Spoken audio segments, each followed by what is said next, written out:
selesai. Mbak Desa, Pak.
sebagai pelaku konsumen. Jadi dia itu untuk memenuhi kebutuhannya dengan membeli barang tapi tanpa menjual kembali kepada orang lain.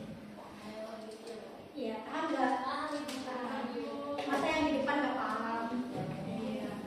Yang selanjutnya itu ada beberapa prinsip yang perlu diperhatikan konsumen dalam menerapkan prinsip ekonomi. Yang pertama itu ada yang mau membaca? Saya Oke. Sudah. pertama membuat prioritas terhadap barang atau jasa yang akan dibeli dengan memperhatikan manfaat terlebih dahulu. Yang kedua itu adalah menghindari gaya hidup boros dan berfoya-foya dengan membeli barang dengan harga yang mampu ia jangkau. Yang ketiga itu membandingkan pengeluaran dan pemasukan sehingga jangan sampai besar pasak daripada tiang atau lebih besar jumlah pengeluaran daripada jumlah pemasukan. Yang keempat itu melakukan tawar-menawar dalam membeli barang atau jasa untuk mendapatkan harga terbaik. Oke, makasih ya Mbak Sita. Jadi yang pertama itu membuat prioritas terhadap barang dan jasa yang akan dibeli dengan memperhatikan manfaatnya terlebih dahulu. Kalian pasti kalau membeli barang itu pasti kan melihat kegunaannya nih. Misalnya kalian membeli baju, pasti kegunaannya untuk menutupi aurat, terus juga untuk menghindari dari sinar matahari. Nah, yang kedua itu ada menghindari gaya hidup boros dan berfoya-foya dengan membeli barang dengan harga yang mampu ia jangkau. Jadi siapa di sini yang sering boros ya? Bukan boros pun itu tempatnya slide reward. Yang ketiga itu ada membandingkan pengeluaran dan pemasukan. Jangan sampai besar pasak daripada tiang. Jadi kalian itu kalau membeli barang itu harus tahu nih pengeluarannya berapa, pemasukannya berapa. Jangan sampai besar pengeluarannya tapi pemasukannya hanya sedikit. Ibu lanjutkan ya. Oke. Yang keempat itu ada melakukan tawar-menawar dalam membeli barang atau jasa untuk mendapatkan harga terbaik. Tadi kan kayak di pasar tuh kan kayak pasti ibu-ibu atau bapak-bapak pasti kalau asal membeli barang atau membeli sayur-sayuran itu pasti kayak melakukan tawar-menawar. Jadi kayak jangan kayak misalnya harganya 11.000 terus ditawarin jangan jadi 1.000 juga. Ya kan rugi nanti penjualnya. Yang kedua adalah prinsip ekonomi produsen. Produsen sering diartikan sebagai pengusaha atau yang menghasilkan barang dan jasa, termasuk di dalamnya pembuat grosir, pengecer profesional, yaitu setiap orang atau badan yang berperan dalam menyediakan barang atau jasa hingga sampai ke tangan konsumen. Jadi tugasnya si produsen ini yaitu menghasilkan sebuah barang dan jasa untuk memenuhi kebutuhan si konsumen tersebut. Gitu. Paham nggak?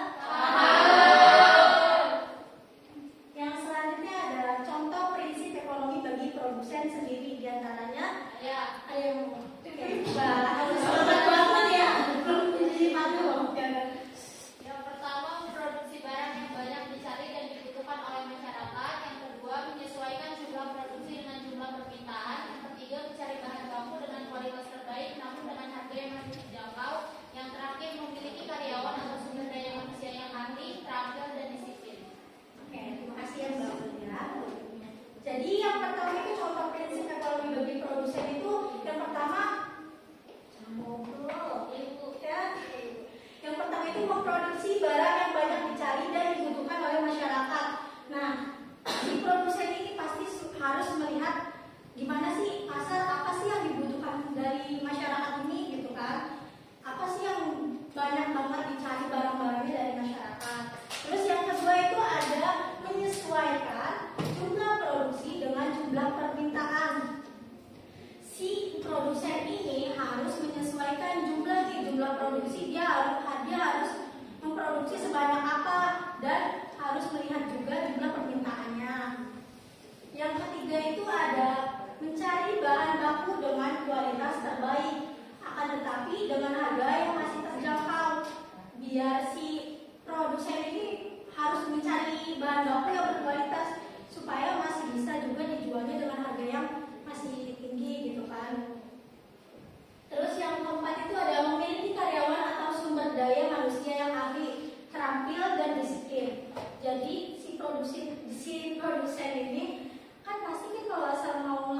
kerja atau apa kan kita sebagai yang punya pemilik perusahaan itu pasti harus mengetahui siapa aja sih yang harus direkrut, siapa aja sih yang harus diambil nih sumber daya manusia yang disiplin, yang terampil, yang nggak telat juga kayak gitu.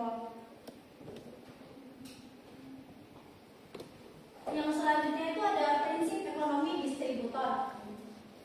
Distributor adalah orang atau kelompok yang menyalurkan sebuah produk ke konsumen akhir. Distributor juga merupakan pihak yang membeli produk dari produsen dalam bentuk jadi tanpa adanya proses perubahan atau modifikasi yang kemudian didistribusikan kepada konsumen, baik secara langsung maupun tidak langsung. Si distributor ini juga melalui retail seperti warung, toko, supermarket, dan lainnya. Distributor juga berperan menyimpan barang atau jasa dalam waktu tertentu sebelum menyalurkan ke pedagang lain atau ke konsumen. Jadi prinsip distributor ini yaitu untuk menyalurkan barang kepada konsumen. Terus juga dia juga bisa menyimpan beberapa banyak di situ barang-barang yang dibutuhkan masyarakat dalam satu lingkungan, satu tempat gitu. Yang selanjutnya itu ada prinsip ekonomi yang harus diperhatikan oleh distributor. Ada yang mau membaca?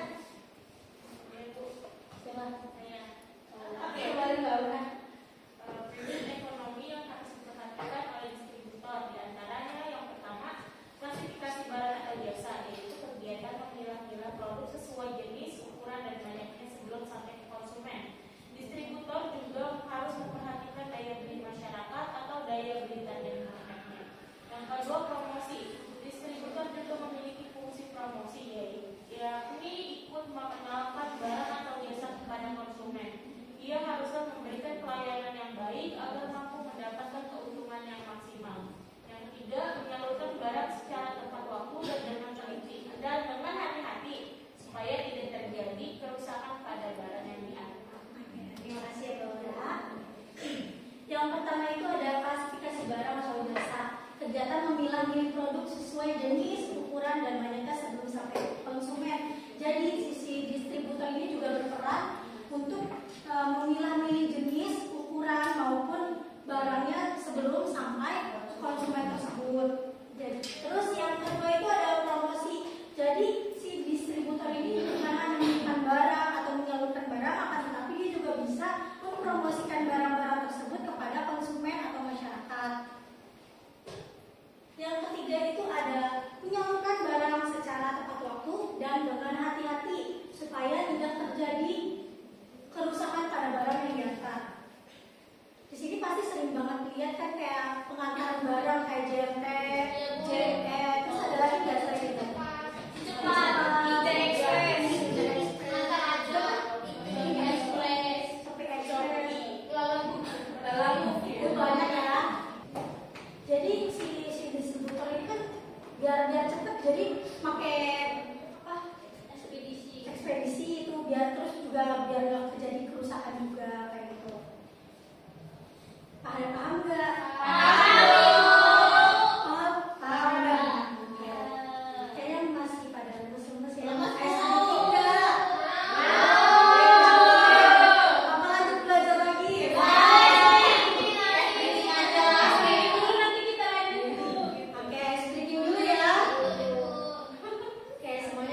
menggunakan akal sehat tanpa melibatkan emosi dan hawa nafsu sebelum melakukan kegiatan atau tindakan ekonomi. Jadi kita sebagai manusia, sebagai konsumen juga, kita harus bertindak nih, dimana berpikir untuk nggak melibatkan emosi kita untuk membeli barang yang nggak kita bisa jangkau gitu. Jangan sampai kita pengen barang tersebut kita sampai menjual barang-barang pribadi kita kayak itu. Yang kedua itu ada bertindak ekonomis, melakukan suatu kegiatan ekonomi dengan perencanaan yang matang dan melalui perhitungan yang cermat. Bertindak ekonomis menjadikan seseorang mampu memenuhi berbagai kebutuhan hidupnya serta menghindari diri dari kebiasaan boros atau foya-foya. Nah, seperti tadi Ibu sudah jelaskan di prinsip ekonomi konsumen. Jadi kita itu harus sebagai manusia itu harus bertindak ekonomis, selalu melibatkan kegiatan ekonomi secara matang biar tidak boros, biar tidak foya-foya juga. Yang ketiga itu ada bertindak hemat, membeli barang atau jasa hanya sesuai dengan apa yang kita butuhkan. Jadi kita itu harus membeli barang atau yang lain itu harus sesuai dengan apa yang kita butuhkan, jangan yang nggak kita butuhkan banget gitu kan, itu kan bisa nanti dibelinya. Terus yang selanjutnya itu ada membuat skala prioritas, memenuhi segala kebutuhan yang ada dengan membuat urutan kebutuhan berdasarkan tingkat kepentingannya dari yang tidak mendesak sampai yang paling mendesak. Nah, kita harus memenuhi kebutuhan yang sangat penting dulu, kayak misalnya kita harus membeli beras untuk makan, terus sandal, pangan, papan, intinya 3 itu ya. Yang kelima itu adalah selalu bertindak menggunakan prinsip cost and benefit, selalu memperhitungkan biaya yang akan dikeluarkan serta manfaat yang akan diterima dari suatu tindakan atau kegiatan ekonomi yang dilakukan. Jadi kita itu harus memperhitungkan semua biaya, semua pengeluaran yang kita lakukan dalam membeli barang atau tindakan kegiatan ekonomi yang dilakukan. Paham? Oke. Sekarang Ibu akan dibagi kelompok ya. Dibagi menjadi 4 kelompok. Dihitung dari Basila 1, 2, 3, 4,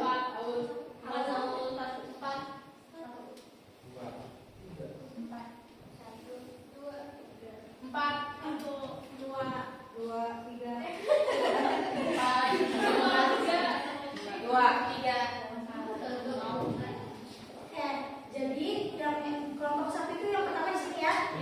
Kelompok 2 di belakang, kelompok 3 itu di sebelahnya Ibu, kelompok 4 itu di belakangnya. Baik Ibu. Ya, kita ya, tapi dalam visi Baik Ibu.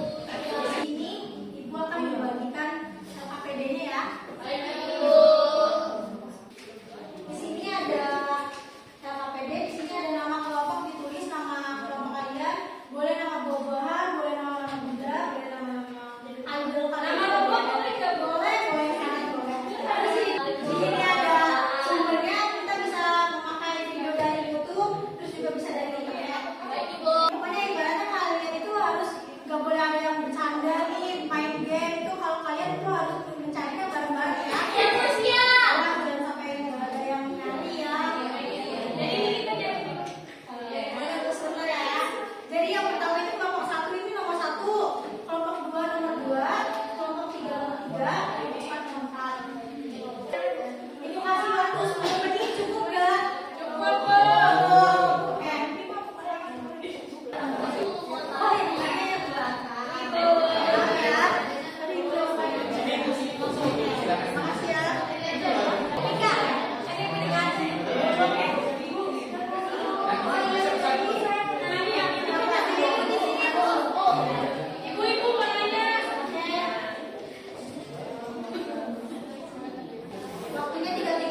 melakukan sebuah pengorbanan tertentu, misalnya dengan membeli barang atau jasa yang berkualitas.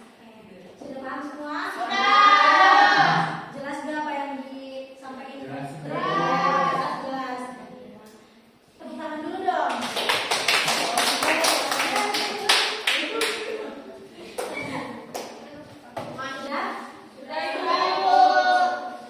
Setelah apa yang sudah Ibu jelaskan tadi, apakah ada yang bisa menyimpulkan materi yang sudah Ibu jelaskan? Saya. Satu-satu dulu ya. Siapa? Oh, oke. Mbak Dinda, silakan.